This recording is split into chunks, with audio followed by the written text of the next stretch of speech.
Hello, everyone. Hello, the one. We're shrinking.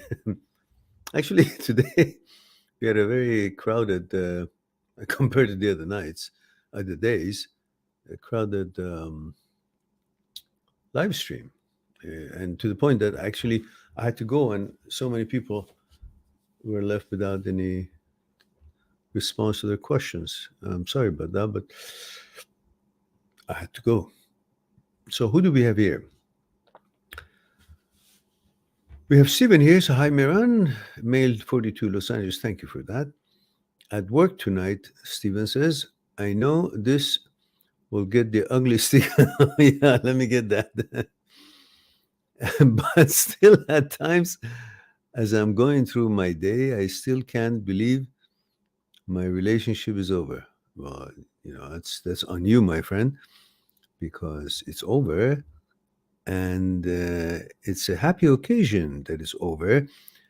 But it's one of those things that the happiness doesn't show itself until a bit of time has passed, till you actually feel the blessing that you cannot see at the moment. At the moment, you're mostly preoccupied with your ego being tarnished in your mind, with the values that you have been conditioned to think are the values that you should follow. And your scenario of a certain kind of a life that you had in mind, and you were auditioning actors and actresses for that scenario. And in this case, one of the people involved for that scenario to take to its fruition, to the production, was this girl. And the reason that you had chosen that girl, as we found out later on by examining it together over time, that he wasn't the best actress for that role. It was the only available option. And so you, as a good director and producer, you made use of what was available to you. You tailored the scenario towards her abilities and talent, rather than looking for a experienced actress that can deliver the scenario that you had in mind to bring it to the screen.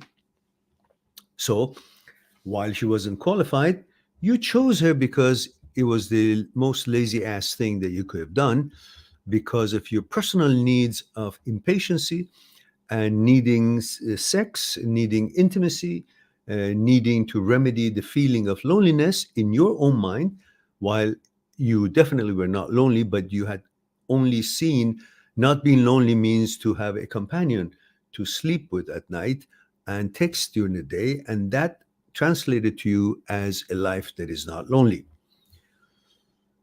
However, lo and behold, regardless of how much you tried to make the scenario work for the actress instead of the other way around, in the long run, it proved that the selection process for the role that you have written the script is most important than trying to constantly, like a yo-yo, changing the scenario, changing the script to make sure that this particular person that you've hired to fulfill that role can actually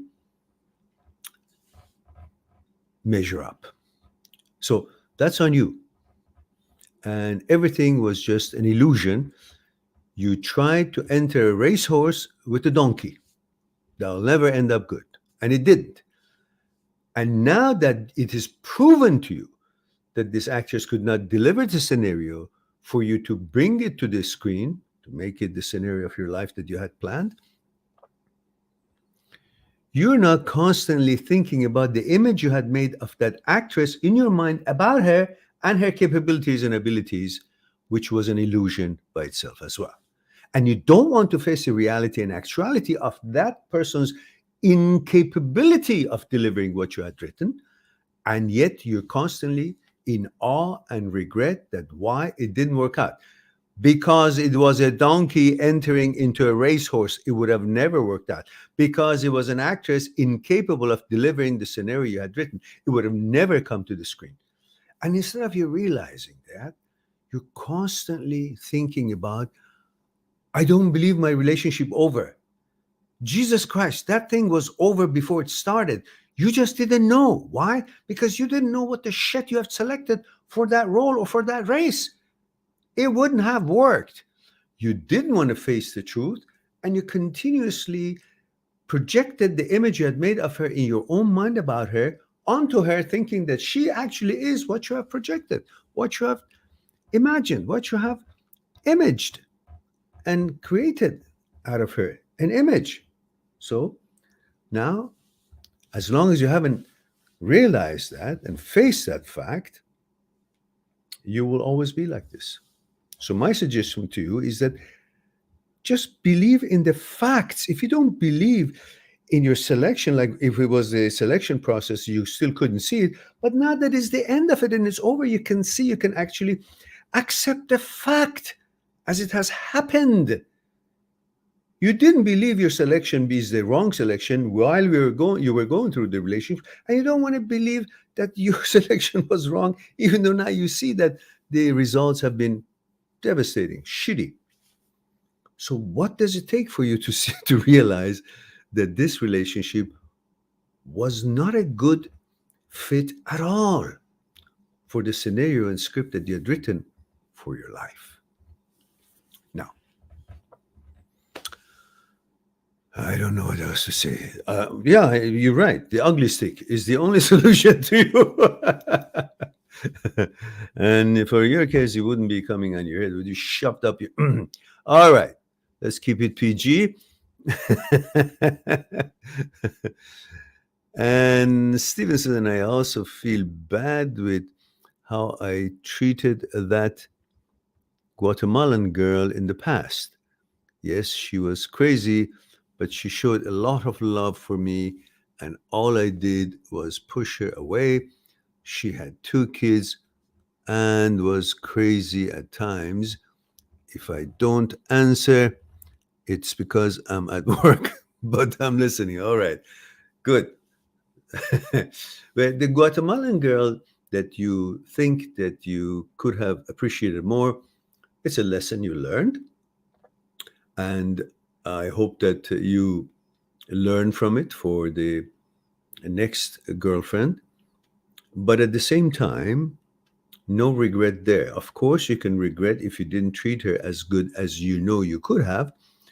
And I know you never mistreat anybody. You just simply didn't treat her as you would have liked to, which is all right. It's no harm done. It's not like you have mistreated anyone. It's just that you did not reciprocate the love and affection as much as she offered. I understand that. But as I recall, you are right. She was rather imbalanced, crazy, and her behavior was not actually apropos, if I may say so. And the fact that she had 2 kids, for your scenario and the script of life that was shared in mind, it wouldn't really work out. It wouldn't have worked out. It would have been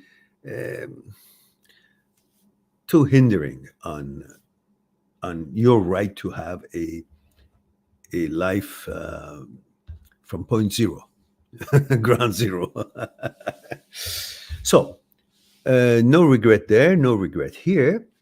And you just answered yourself. If you have no regret in a way that you have moved on and you can simply take it and no problem, about the Guatemalan girl who actually was sweet and nice to you, as you said, but you have moved on with no problem, then what makes you think that this shithead that wasn't nearly as nice as her, and she's done so much shit, a lot more than that crazy girl, you can't move on? The logic says that if you can move on from that good one, so to speak, you can run away from this one with much easier time. So you are just simply not judging it correctly. If you look at it, you can see that it's not a big deal at all. All it needs is your willpower, and you command it to move on and don't give a shit. That's the end of that. HM says, hello, Mehran. Hassan, male, Saudi Arabia, 22. Thank you for that. Says, there was this girl I was talking to. She was sweet and everything was going perfect. And suddenly, out of nowhere, she said things won't work out.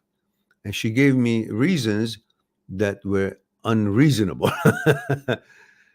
It's very hard for me to move on because I did nothing wrong. It doesn't matter. You think girls need you have done something wrong for them to leave you. That is from a reasonable, sane, serious, balanced mind. Obviously, many girls who behave this way are not sane, so to speak. They're not balanced. And they don't need you have done anything wrong to leave, because they just leave on a dime based on what they think is offered better the other side of the street. It's just the nature of most women these days that they think their level and their echelon and worth and value is depending on what is being offered to them rather than coming from their own interaction with the world, accomplishment in the world, and the stability that they create in their own life, and understanding their own psyche and advancing their understanding of their psyche and their behavior and the experience of life in general. So those kind of girls who get their worth and value from what is available to be had, to be gotten, they're not the ones that you should really worry about anyhow. You should let them go, good ridden, and you go and just give some money to the poor and thank God for that opportunity that she left, because they would have always been problem. If they're not reasonable, logical, and fair and just, you don't want them around anyhow. If they can't appreciate you for what they've got, those are the girls who are never satisfied. They're always looking for a better offer somewhere else. And there's always going to be some better offer. Not that it would be better offer than you. It would be better offer to them, to these girls, because they seem not able to satisfy their life, themselves in their life, by their own accomplishments and merits. They're looking for somebody else give them that kind of attention. From that attention, they get value. And once they're with somebody and they're getting whatever they can from that person, they don't feel excited anymore because there's no more new things coming to them. They're comfortable, but the attention that they are hungry for attention is not the same as it was at the beginning. So they're looking for new attention because they find their worth and value in the number of attentions that they get from other people. And those kind of girls, you never want to have anything to do with either. Having said that, Rajesh Woodyar is there. Says, hi, Sarah, 32, India, male. I was in love with a girl. Oh, you were in love, you mean? I was in love with a girl, and due to some reason, we had to separate. Now the situation is such that we can't marry because her mom got surgery and neither of us in spoiling family mood. Spoiling? Okay, I don't quite understand what you mean. Okay, just because of this, let's put it this way. I guess because her mom is going through a surgery, neither one are into a festive mood to get married or something. But I thought you said that you guys were in love, but you got separated, which means the relationship ended.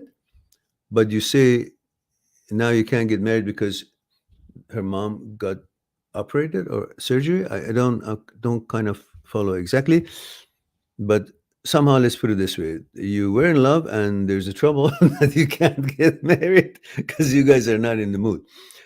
I said, but the girl wants me to talk to her as friend, which is going to hurt me. Okay, well, tell her to go and find your own friend. I'm not interested. Don't fall into that shit. She's going to take you as a friend, be talking to you and feeling confident, and then she's going to go with somebody else and fuck with somebody else or marry somebody else and going to burn you to the stake. Don't do that. Right from here, if she doesn't want to be with you, don't step back. Because it was like getting to know each other, being acquainted, becoming friend, then romantically involved, getting boyfriend, girlfriend, then engaged or planning to get married.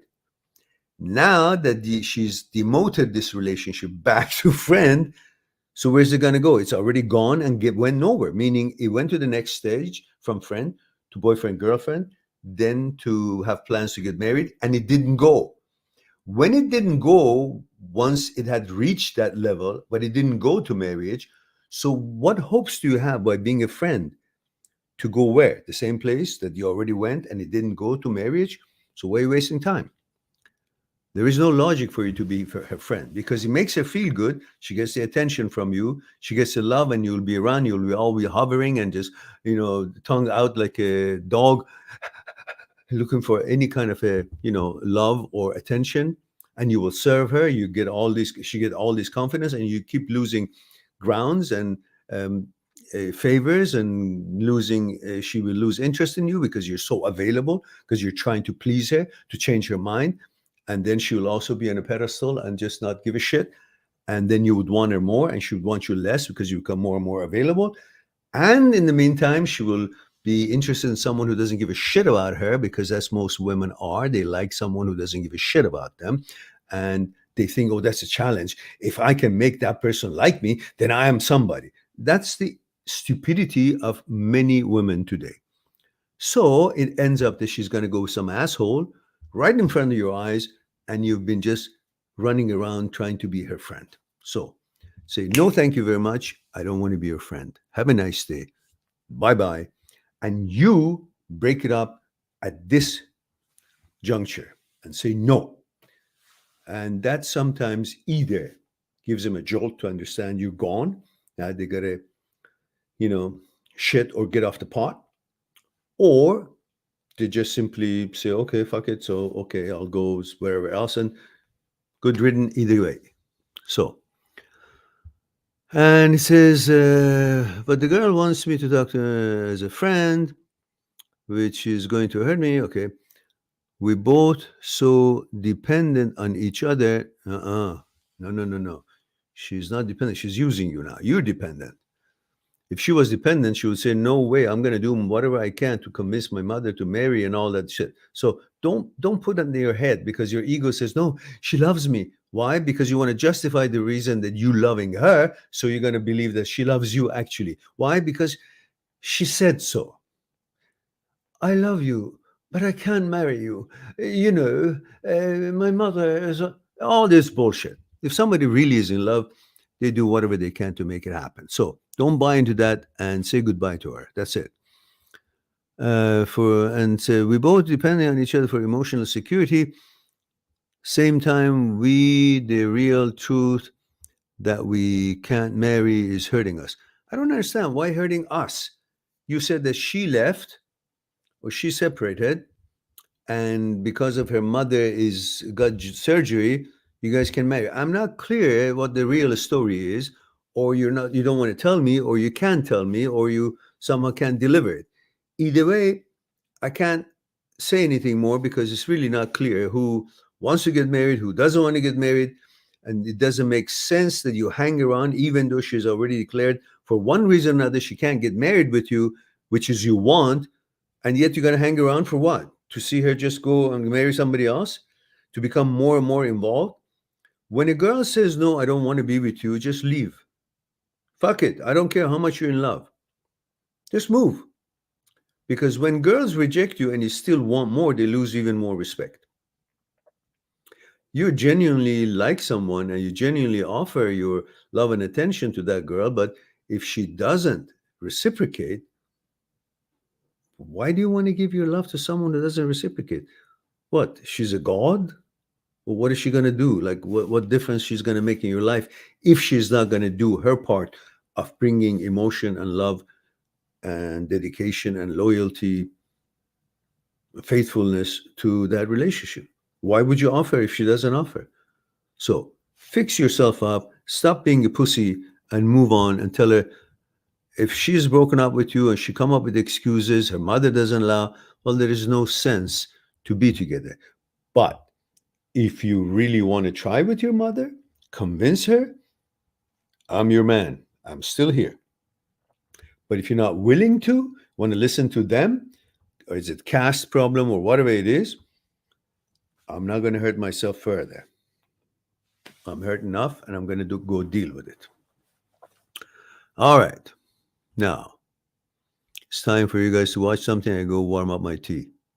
Because it doesn't look like we had so many people today compared to tonight, and we had so many questions, but right now we don't. So therefore, you guys get to simply, I don't know, watch, subscribe on my channel, visit my channel, and go through the videos that you might be interested in. Mind@seekstruth.com is making it one step away to talk to me one-on-one on Skype and discuss what concerning you. I'll talk to you soon. Well, we too, like the iceberg, have 1,000 times bigger powers that is not visible, and we must. Why? Is it something we're rambling on and I expect you to accept it? Or is there actually another power within us? Would you come and help me out? Okay. What I want you to do is put your hands underneath my arms and just lift me up. There we go. Okay, now, that's my physical part, right? Same thing, again, with that. Just want to see if there's any difference. Go ahead. Now, go ahead. Now, this, go ahead, when you're ready. Go ahead. So you see, this is different than what he was doing, and I'm not really doing anything. You're convinced? Yeah. So are you guys convinced that there is something other than, thank you. Yeah, Thank you very much.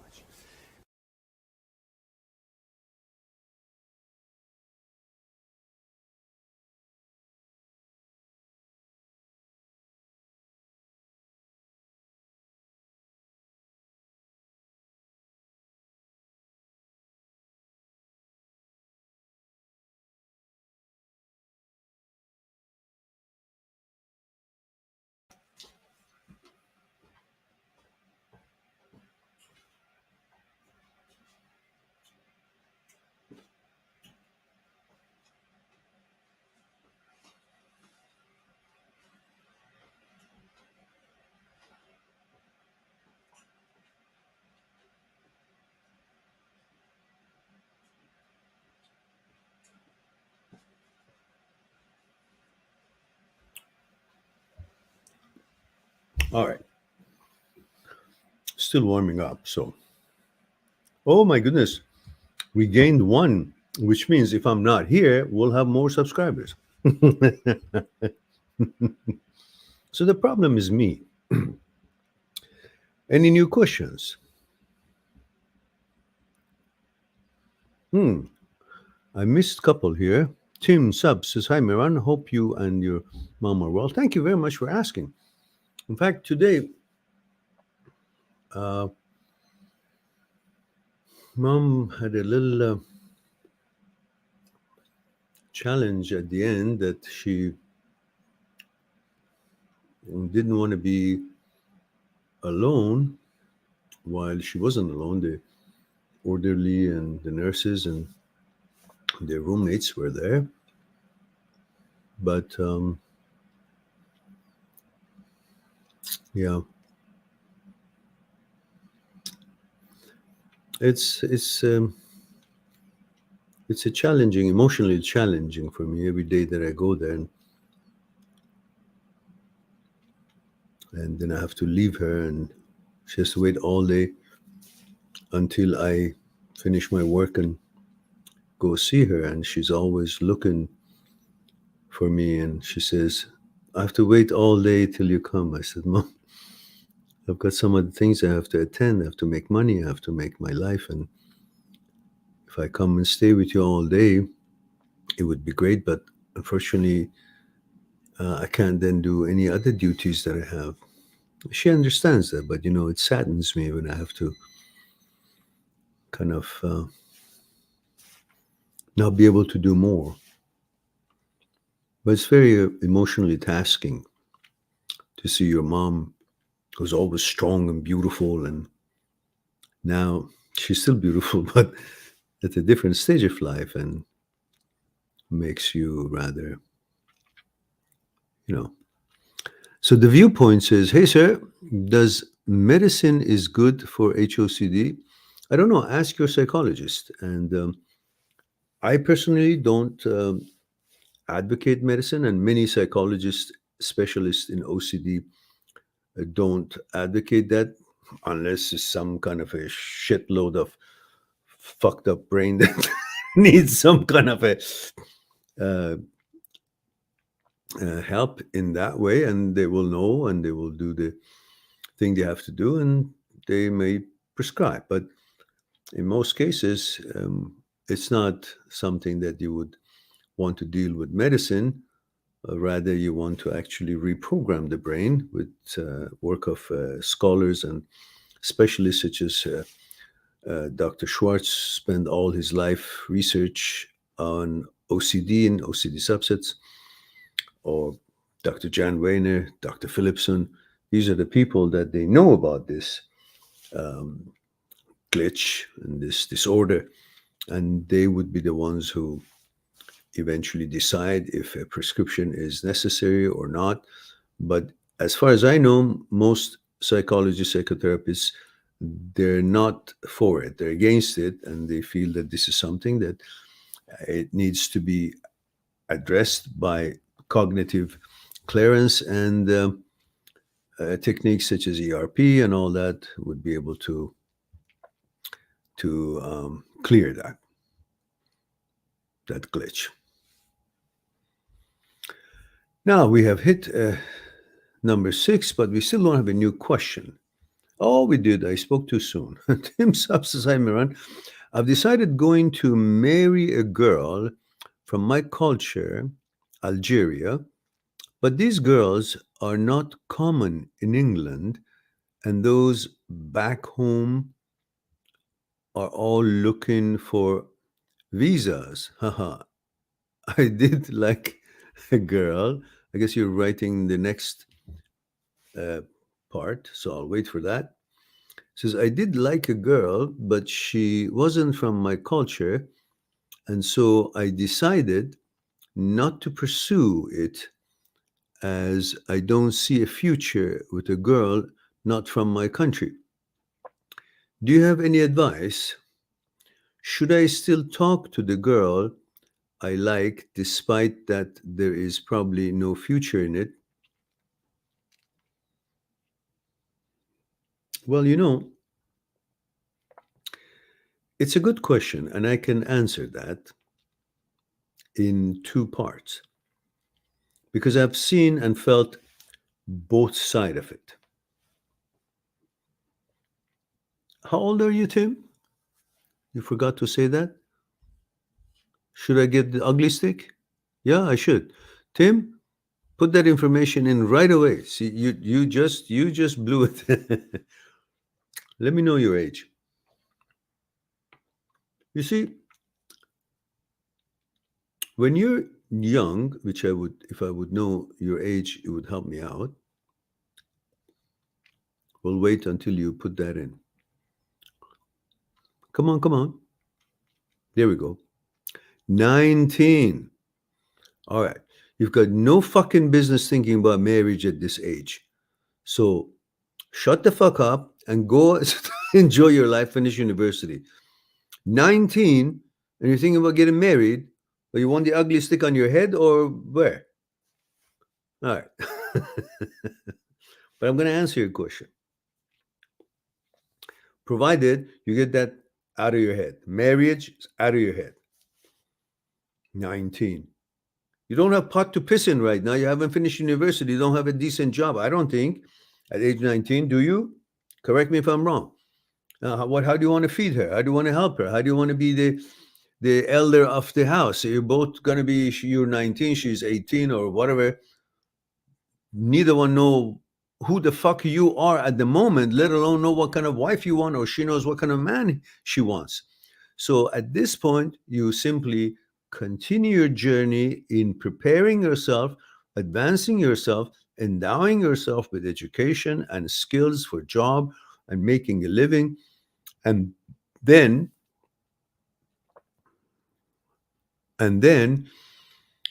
you can start thinking about this when you're 28 years old. And Tim says, I can already see it flying out of my brain. Haha, yeah, well, yeah.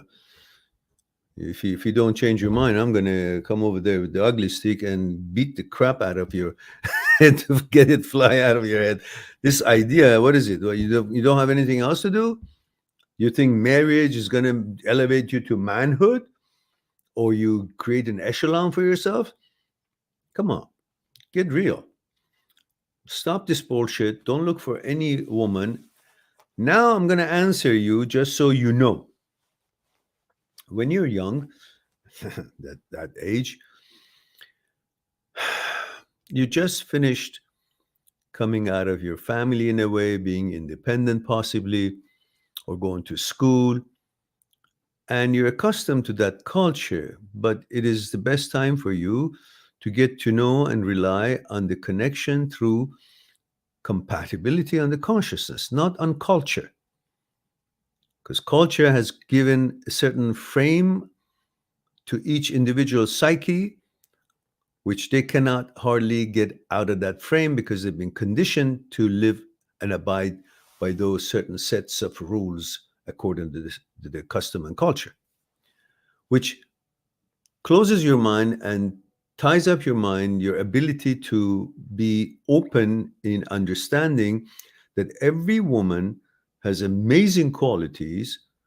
And if you put the culture aside and try to create a culture between the two of you through compatibility on the conscious level, on values, on certain moralities and mannerism that you create between those two, you may enjoy learning about each other and each other's culture a lot more than if you would be married to your own culture. Now, having said that, there's also many benefits when you marry within your culture because there's so many shared values that are already instilled in your mind and your psyche, and you can both using those commonalities to build a more cohesive and based on certain values and rules, and rather than trying to argue about if we should adopt this rule or not adopt this rule, according to my culture is good, the other one says according to my culture is not good, and that would be something that could maybe waste some time.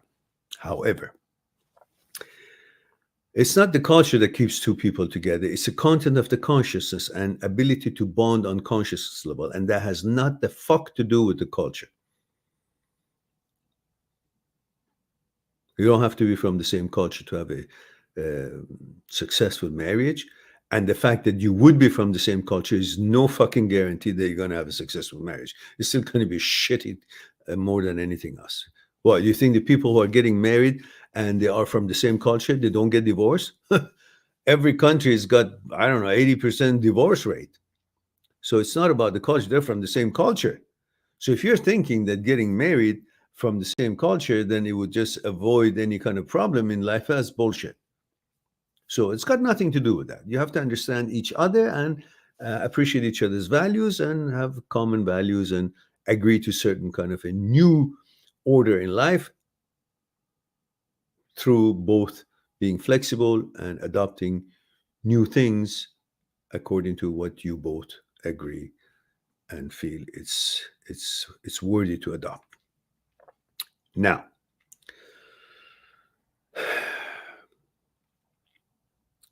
when you get older, you kind of feel you want to be in the bosom of your culture because there's certain things that brings you certain kind of a comfort and reliability that you know about the behavior, proper behavior of this person at a certain time in life because she comes from the same custom and culture and values that has been instilled, engraved in her brain since childhood. So you can kind of rely or expect that. And when you get older, you kind of want to go back to those roots, if possible. Not necessarily, but if possible. There's certain warmth and certain cultural values and comfort bringing notations in that culture that you appreciate more the older you get.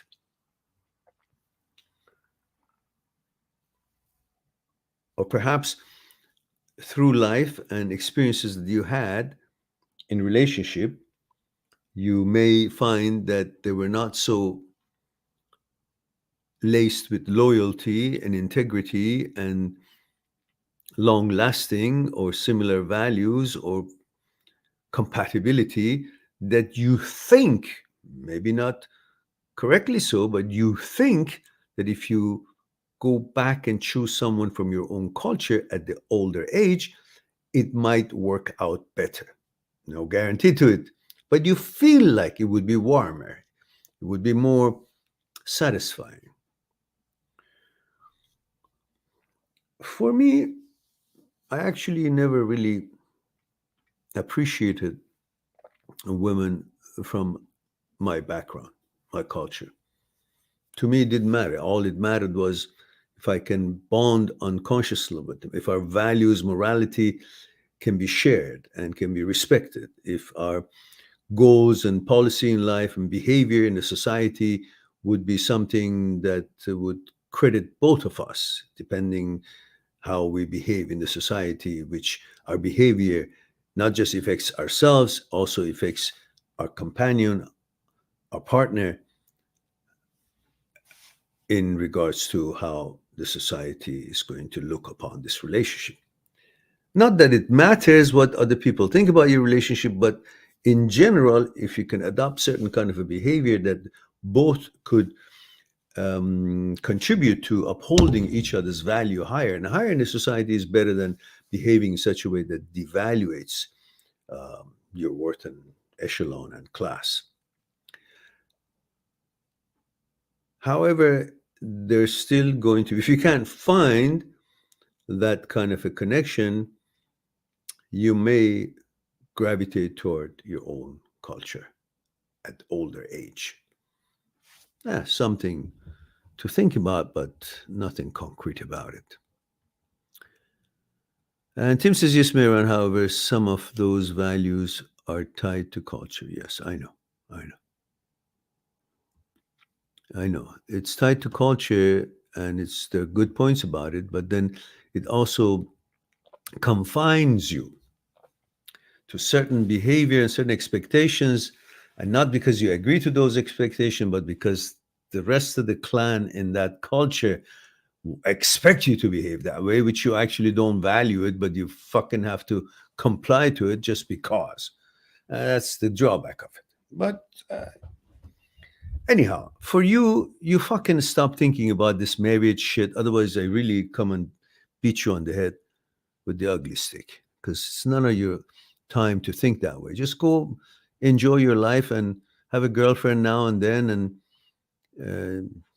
finish your university and learn a thing or two that you want to learn, get a good job and polish yourself. And once you're at a place that you're making good money, you've advanced in your education, you've completed what you wanted to complete, again, you got a good job, you got a place, you've got money to feed yourself, then you can start looking. And that wouldn't be earlier than 28 years old. And if you do, you may see me at the wedding with the stick in my hand. All right. All right. All the best. So Tim says, thank you for the advice, Mehran. I really appreciate it more than you know. Okay, good. Thank you. I appreciate that too. And we have Anchor Bora says, sir, how to handle false attraction, sir, in HOCD, sir? All its symptoms are manageable, but false attraction is not. I'm not able to go outside because of this. 18 male from India. Anchor, we have discussed this many times, and I have a video on attraction, false attraction, which you should watch because I can't go through every video here. I'll have videos for you guys If it's something outside of the video that you search and you didn't find, then yeah, okay. And if it's something question of, about life and about, HOCD, OCD, relationships that is short and is not covered in my videos, by all means. But these things that you're asking, Anchor, I've got hundreds of these videos available for you to, at your leisure time, look at them and analyze them and see what it says. And so, and we've talked about this very subject many times. You asked that questions. So the fact is, the key is in the word false. It's a false attraction, so fuck it. Why are you so concerned about it? You just have to understand this is what the HOCD brain does, and that's HOCD talking, that's HOCD's behavior, that's HOCD's function, that's HOCD's effect, and don't give a fuck. And use the 4 steps of Dr. Schwartz to refocus when such thing happens. Relabel, reframe, refocus, revalue. And I've explained that in the video that I have on 4 steps of Dr. Schwartz, which I'm sure you've watched it. If you haven't, here it is, the link for it. 4 steps. And also I'm going to give you the link for the attraction thingy.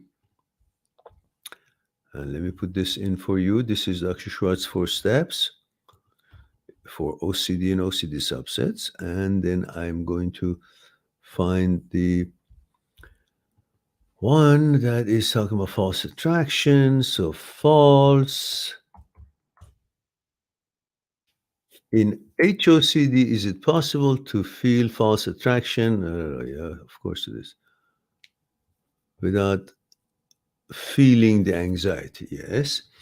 So there's no problem with thoughts, you say, but problem with emotion, feeling, false attraction. Okay, that's second video. And the third one, HOCD feelings, emotions, false attraction, unwanted thoughts, HOCD. Okay, perhaps I put this here for you, but if you go on the channel and search for, use the word false, FALSE, false, you will have 3 videos showing up. One of them, I put the link over here for you, right? And the other ones, you can choose to watch them. They're shorter, but here's the link. I hope that will help you out, Anchor. All right, you guys know that I have a site, www.mindthatseekstruth.com. And that's where you can make a reservation or make a registration, make an appointment for a Skype consultation, and we can discuss what's concerning you one-on-one on Skype. Soon, hopefully, I will have a feature that maybe 15 or 20 of you, 10, 15, or 20, I don't know how many yet, there will be a limited number that can share a group session. And in that group session, we all see each other and can hear each other's voice. That would be from my site using Zoom, I believe. And then you can ask your questions and benefit from the questions of others. You can hear them. And when I give the answer to that and my opinion to that, then you can also hear that. And so you use these other people's questions that you might have already have it yourself. And at the same time, you can ask your own. And that'll be probably 3 hours of a workshop, so to speak. But it will cost you less. Instead of the full amount of $100 per hour, it'd probably be something about $50 or maybe even less. I don't know the number yet, but I'm trying to make it more affordable for everybody. So more people who can't afford the private one would still be able to have one-on-one in a group session. So hopefully that'll happen. And as soon as it's ready, I'll let you guys all know.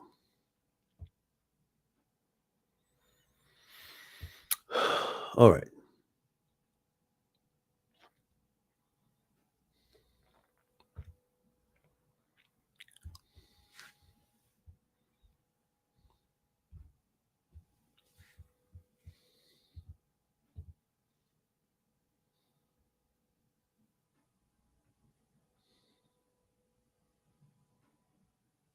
Yeah, Anchor.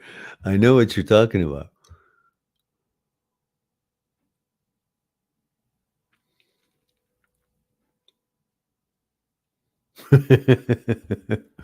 Yeah. Okay. Anchor says, well, this is a hypochondriac behavior. It says, and sir, how to ness? What is ness? How to something hypochondriac?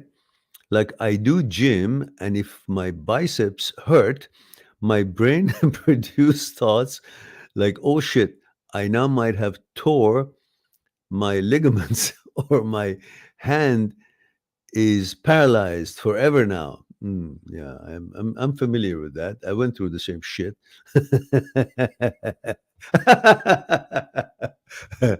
But I was tough cookie. I eventually got tired of that shit, and I said, "Okay, I got to reprogram my damn it." And I didn't know any of the shit stuff that I know. I've researched for 13 years now. I didn't know any of that, and yet I said, that's not acceptable. That's pretty crazy. So I got to do something about it. So it took me a while to rewire the whole anatomy of myself by trying to learn about the movement of each each joint or muscle, that this move that I did actually was not detrimental to the joint, and it was not against its natural movement. So I'm okay. So because I had all these things, in the moment I would lift something or bend something, so, oh, did I hurt my back? Is it gonna these are all coming, of course, not at your age, but maybe so. I had, one of the things I had was responsibility OCD, which was a dedication toward your duties and responsibilities toward your family, your children, and you want to be there to support them, back them up, and be ready for anything that they might need you for. And for that purpose, I'd become very sensitive about my health and well-being, and not because of myself necessarily. Although I love to be healthy and active and so on, but also because I wanted to be available to attend to my duties for the ones that I was responsible for, or I loved to be there and serve them throughout my life. And at the same time, it was a feeling that I wanted to be at the optimum health and toughness, so I could be the man that I am, and I could offer that support and strength and manlyhood to the woman that I would be with. These were uh, stemming from the perfectionism that is part of the OCD, that you want to be perfect. And anything that you do not know about and was certain kind of a pain or a discomfort of any sort, it didn't matter what level, you would go to the end of it, and you would assume the worst, just because you wanted to be prepared ahead of time to make sure that the worst will be defeated. And that behavior really was doing nothing other than bothering my own head, and making us become less capable and available to do that what we really were focusing to protect, which was to attend to our duties and responsibilities. So you need to come to that and understand that, look, if something happens, I'll go deal with it with the doctors and hospital, whatever. And if it doesn't happen, well, it doesn't happen. In no sense me actually conjuring it up or thinking that it has happened when I have no evidence that it's happened. Okay, it hurts, but it's because lack of my education about anatomy that I'm concluding something that has nothing to do with this pain. This pain actually sounds of very good workout on the bicep. It should hurt. But if it's not excruciating hurt to make you go numb and fall away, then everything else is okay. As long as you can breathe. So that thing you gotta fix yourself. Otherwise it's going to consume you and pretty much fuck your life. And you wouldn't be able to do really much because you wouldn't even go anywhere. And he says, or if I don't have that much heavy beard on my face, that means I have less testosterone. Fucking, that has nothing to do with testosterone. You're an asshole. Like I was. And because of this, I can never have sex. Yeah, that's exactly was same thing that I wanted to be the manly man to take care of my girlfriend the best I can, because to me, being able to perform as the best I can was the sign of a sign of me, and that really interferes with your balance. Otherwise, it has nothing to do with anything. It comes from that perfectionism, expectation for perfectionism, and that's an OCD. It's got nothing to do with reality, actuality, and truth. It's about just the performance and behavior of OCD. That's all. And it's got nothing to do with HOCD. It's just the regular OCD. And says, and he says, yeah, the suggestion is just ignore it, because live with uncertainty. Say, listen, all my life I've lived in a world that I never knew what's going to happen next. And I was okay with it. I didn't know if I'm going to pass my test. I didn't know what kind of teacher I'm going to have. I didn't know if I had food today. I didn't know if I'm going to meet a girl or not. I didn't know if I'm going to, advance to get a job or not. I didn't. There was nothing that happened that I knew about it. Everything in our life since childhood is happening to us without us having any clue or any knowledge that it's going to happen. So we lived, and we're expert to live in uncertainty. However, suddenly, if something happens, let's say to the muscle or the knee or whatever, we assume that that's the end of what we knew of health, and I can't do anything about it. There is no recourse, there is no remedy, and that's the end of it. That's so fucked up. All comes from a glitch of the brain that you want to be perfect. And because of that, you feel if you're confident, that's not going to sit well with the universe.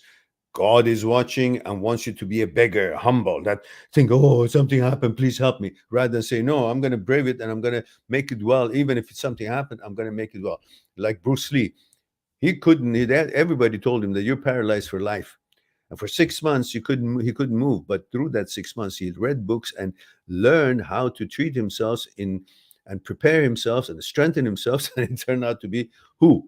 It turned out to be one of the most famous practitioners of martial arts, and advanced and with new systems and new styles and so many successes. Yeah. But everybody thought he was done. His mind was strong, was able to come out of that glitch. So what you need to strengthen your mind and just live in uncertainty, knowing that everything in your life happened without you knowing about it. So you're perfectly capable to live in an uncertain world, and you don't need to be assured of everything and everything be exactly, because if it's not, you're going to fix it. Don't worry. And you can't control the world, you can't control the happenings, but you'll do your best to take good care of yourself, best care of yourself, and do the exercise you want to do with the proper style and proper care. And the rest, as long as you do your best, that's all you can expect of yourself. And we have Liam Edmonds here. He says, hi, Mehran. Liam, 23, Canada. Oh, Canada. Where in Canada? So I recently got off to gay porn, and I was worried this was a sign of attraction, even though when I'm not in OCD glitch, I don't think about it. Well, why the fuck do you watch gay porn anyhow? Stop watching that shit. If it's not your inclination, why do you watch that? Just don't watch porn. Porn is bullshit. I mean, just insensitizes you about women. You think of them as objects. You lose respect for them. You think they're all like that. And sex becomes the everything that you can explain woman with. And that's not true. There's a lot more than that. So don't watch porn that much. And if you want to watch porn, if you have HOCD or whatever, watch lesbian porn, girl on girl. And that is probably the best thing you can do. And stop watching that other shit. I mean, to some people, that is what they want, and that's their lifestyle, good for them. But if you don't have that inclination, why would you watch something that you don't have the propensity or gravitation toward that lifestyle? So why? Some of us are born homosexual, some of us are born heterosexual. And the homosexual is not going to watch what is not pertaining them. It's gross to them to watch a heterosexual, possibly, uh, porn. So they watch what is pleasant to them. And heterosexuals should also watch what's pleasant to them. Why would you watch something else just because you have HOCD? You don't have to comply with whatever the fucking brain suggests. Once you don't have that inclination, don't have that preference, you don't have that value, you don't want to have that value, why would you promote it? It's a brain. You keep feeding it the certain kind of things, and the brain gets active on thinking that way. You don't feed it that kind of information, well, it wouldn't have information to start producing thoughts of that nature. It's simple. It's, you know. All right. Now we have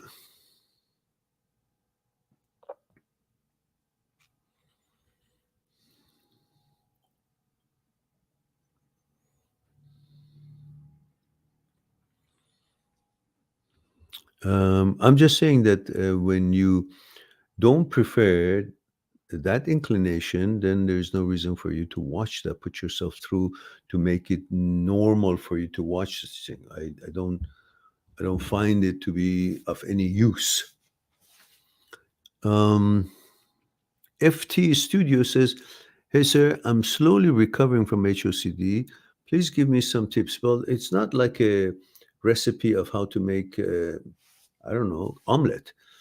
There's so many different questions you might have, depending on what your question is.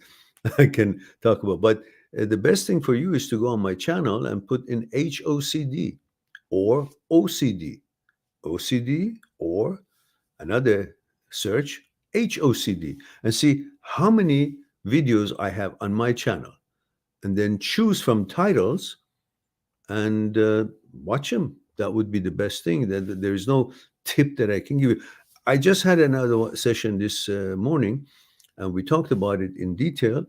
And unfortunately, I can't be doing the same thing. It needs lots of energy to go through the whole story from beginning to an end.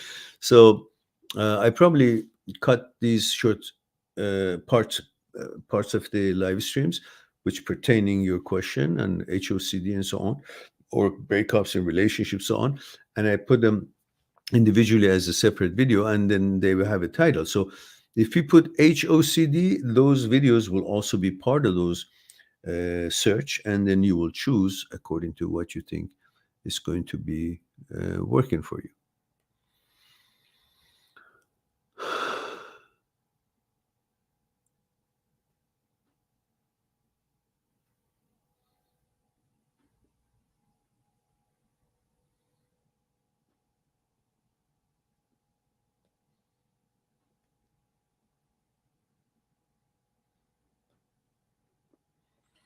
Yeah, Anchor, these are all good. You know, so obviously you say, sir, one ex-HOCD sufferer gave me advices like, one, leave masturbation and porn completely. Well, there's no sense of watching porn when your brain is already in the glitch of producing thoughts that it's not in line with your values and it's not interesting to you, but they just keeps coming. So obviously, when you enter a room that you see there are lots of unpleasant things in the room, or there are, I don't know, rotten fruits or rotten food, or some kind of a movie that you're not interested, whatever else it is in that room that you're interested, what do? You keep staying in there. You come back and close the door. So when you're at the glitch of HOCD, and porn is not necessarily going to uh, keep your mind away from feeding it a certain kind of topic that it encourages the brain to come up with all kind of deviation from that topic, even just make all kinds of other thoughts, but you starting it to go into that kind of a tangent of thoughts, well, don't. What do you watch porn for? What? Why the fuck do you watch so much porn anyhow? What for? What is it going to do? It's just going to make you sit at home and never go out and meet a real girl and have a relationship and learn in real life what this whole relationship is all about. Relationship is not about fucking. That's something like shortcut of having a relationship, just ending in the bedroom. And that's for some kind of a pleasure, maybe, but you get tired of it. Eventually, what? You're sitting around and doing that, then they eventually jerk off. So what? Okay. I understand it's got its own pleasures. But what you can do, you can simply imagine a girl that you like and you do what you want to do and enjoy it, and that's the end of it. You don't need to watch porn.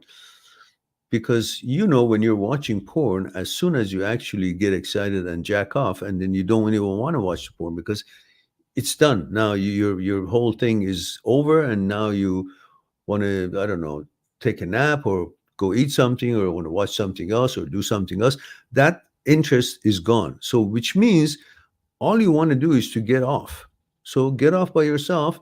Imagine a girl that you like, and that's the end of it. You don't need to watch somebody else fucking somebody else, and you're just watching. So while you're watching, your brain is getting fed with different topics: pussy, vagina, guy, dick. So it doesn't know what you prefer. It's just going to make thoughts about what it sees. And on that, it's going to have intrusive thoughts and so on. And it's just going to make you uncomfortable. And then it, through neuroplasticity, because you're constantly doing this, the brain learns to keep making these thoughts through these information that you're feeding it. So then it encourages the thoughts that is related to a lifestyle that you don't prefer, which is the HOCD and so on and so forth. So you got to cut the stuff. It's like you're saying, well, every time I have too much salt, this happens. Well, don't have too much salt. Or you say, no, let me have too much salt, and I don't want this to happen. Well, it's reasonability is that you stop watching the porn because it doesn't. If you want to watch a porn, watch a lesbian porn, girl on girl. So at least your brain learns to focus on what it is that you like, because it doesn't differentiate what it is that you want to focus, just sees everything and makes thoughts about whatever is in the scene. So if it's just girl on girl, just focus on girl, and then your brain gets back to its balance. It says leave masturbation. Yeah, it's okay. And then remove what? Sexting. I don't know what that means. Okay, and focus on something more important than sex. Yeah, focus on your life, things you got to accomplish. Because you get addicted to porn and you just keep spending time on that, and that's just feed the brain with stuff that you're not in control of. You're not in control of the thoughts that the brain makes, let alone if you actually feed the brain the kind of topics and subjects that you have no control what the brain is going to do with it. So when you keep watching porn, the brain is not going to think, oh, well, he only wants the girl thoughts. Well, the brain is going to see what's going to see. It's going to make thoughts about whatever it's seeing. And it's not concerned about what you want, because you're not the brain. Brain is not you. It's independent. So brain makes things as it wants. It's not listening to what you want the brain to make, because you're the awareness and brain is brain. So brain is an organ and you're the awareness. So the organ is being fed with some kind of information. It's going to use that information to spit out thoughts. And that thoughts could be about the guy who is fucking the girl. Not that you want it, but the brain is going to do that. And then you're going to say, why my brain is doing it? Well, because brain doesn't have a judgment. And it doesn't care about what your sexuality is. Brain is going to make thoughts about whatever is out there. The information, the lifestyles, the activities, the mediums, the movies, the videos, what they talk about, all these things comes here and the brain makes thoughts. So at least the point that you can control is the kind of information you give the brain, so it won't encourage it to make the kind of thoughts that is not in line with your values. That's what you can do. And do workout daily. Definitely workout daily. That's fine. Join some sports that secretes feeling good hormones in brain. That's right. It's all good. All right. Well, guys, it's been 1 hour and 5 minutes. I think I answered all the questions, and another brilliant live stream, if I must say. And so this is the time I think I better mosey on out. It's late here. I don't know where you guys are. You guys forget to actually introduce yourself as far as where you are. Liam, where are you in Canada? Are you in East Coast, West Coast? Where are you? Which province? And we have one more question is Rapulas Mirkis says, morning, Genser. Good morning, dear. Says, yesterday you misunderstood my question. Ah, did I? Say, I asked, when does a man supposed to pay at the relationship, or you're implying always food, dates, movie, activities, taxes? Well, I think I did answer you. I did mention that you're a gentleman, you take a girl out, you pay for her. It's not a lifetime payment that you have to commit yourself to it. It's a date, and you want to make her feel special. I mean, if she's special to you, like you guys have been out for a while, or you can just have a bouquet of flower regardless. When you finish your date, if the date went good, you take that flower out of the trunk of your car and you present it to her when she's about to leave to her home. That leaves her with a very good memory that regardless of how date was, you were such a gentleman and caring that you gave her a flower, and she came home with the flower in her hand, and she's going to be thinking about you for the next few days because the flower is going to last at least that many days. And it's a very good gesture. There is no honor um, in saving some money and not paying for the girl, making her pay for herself. What kind of date is it? Traditionally, ladies have been very important, and we men love ladies and we like to take care of them. Show your manliness by show your protection, and part of the protection is that you actually want to pay for her dinner or whatever it is that you guys do. Again, what is your age? I mean, this is an important thing you guys keep forgetting. You got to give me that information so I will know it before I open my mouth. How old are you? Remind me, because I don't remember exactly. So put that information in so I can tell you, at least I can tailor what I want to say depending on your age and experience. So put your age in there for me as soon as you can so I can see what it is.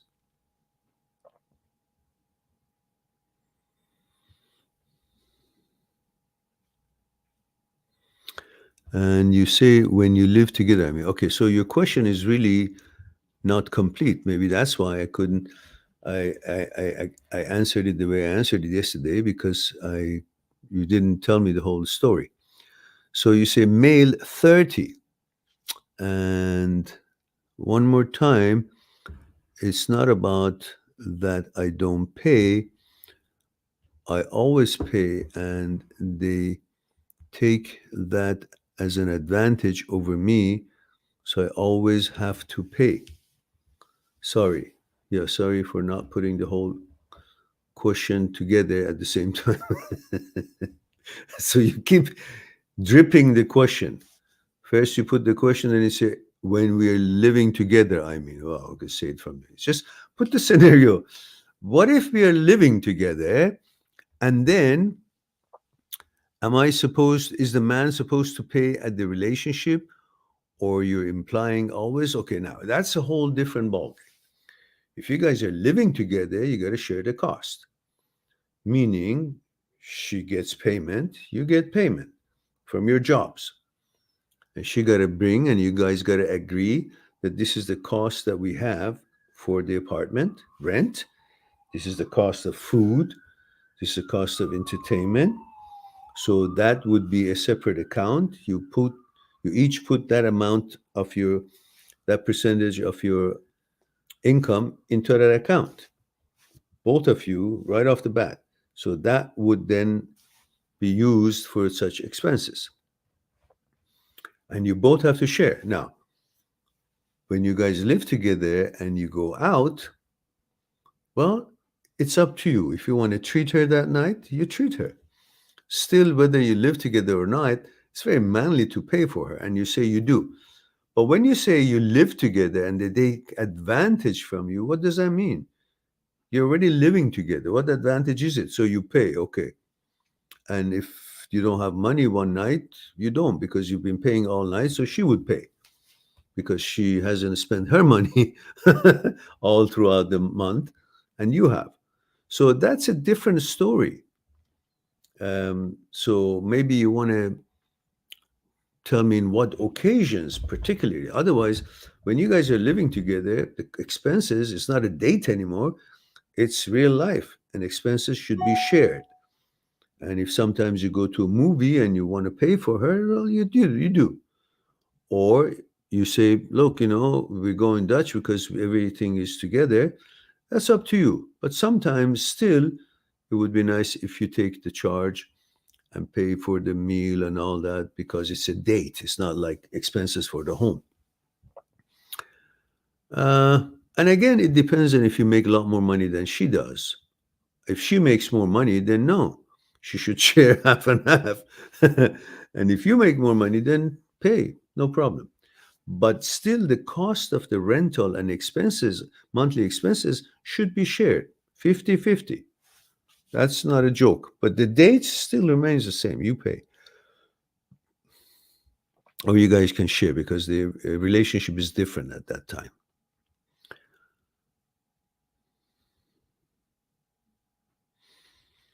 And Rapolos says, and did you tell me where you're located, Rapolas? What country? And says, like, I have to pay for everything, and they just say that I'm not a real man. Oh, they're stupid. If I don't, I'm not a real man if I don't. Well, then tell them you're not a real woman, that you expect that I pay everything even though we live together. So what integrity do you have? Why am I doing that? Are you a prostitute? If you're not, then we share. You make money. It's not like you don't have a job. So don't expect that. Lithuania. Oh, well, I know the girls in Lithuania are beautiful. So you're fucked. You want to have those beautiful girls, you got to pay for it. Says Baltic countries. Okay. So, so, and then says, but you've already answered my question that I'm not crazy for having standards and thinking like, yeah, no, you're not crazy. And Rapola says, yeah, I know. They're very charming. Yeah, I know. I mean, here in Canada and the United States, I'm sure we would welcome girls with some old-fashioned values and loyalty and some stuff that still is alive and well in Europe and different countries such as Latvia and all that. But you hardly see it here anymore. Everybody's after something, and mind you, it's a universal thing. Women are usually, not all, usually are looking for something always. If they can't get enough here, they'll just dump this and go somewhere, especially if they're a looker. They've got a good looks, and therefore they know they can flaunt it anywhere. And they milk it. They milk it as much as they can. So the loyalty is like a old-fashioned things, and it's unfortunate because the whole relationship, if there's no loyalty, exclusivity in it, is just worth nothing. It's shit. So, my friend, bottom line is, if you live with someone and they have moved in, they got to pay the rent, half the rent, they got to pay half the expenses, and portion of the money that each person gets from their job got to go into a till to be used for that, or a special bank account for that. And then, of course, you guys would trust each other with the cards that you use from the teller from that account to buy goodies, groceries, pay the rent, and all that. So, and then you can also trust that you guys will not abuse that account. So you allocate that and you pay those expenses from both of you sharing, but you still, you can't expect then any gift that you buy she will pay rest of it, half of it. That's kind of ridiculous too. Some things you share because you live together, and some things you act like you're not living together and it's just a gift or it's a date or this and that. You treat her the way you should treat her. Otherwise, it just loses that male and female role if you constantly want her to pay for whatever you do for her. And I'm sure she will also do things for you that you don't have to pay, such as, special food or special things you like. She goes shopping, she buys it, or you go shopping, you buy it for her. So I'm sure it would be mutual. But if they're using you and not reciprocating, then they might as well go live somewhere else, for fuck's sake. I don't care how beautiful they are. Fuck them. In other words, get rid of them if they're not equally appreciative to what you do and they don't want to reciprocate and they just want to put some kind of a weight on your head that if you don't do this, you're a man. Well, then, okay, go find a man then. Fuck off. If you don't know how to appreciate what you're doing for them. All right. I hope I have answered that.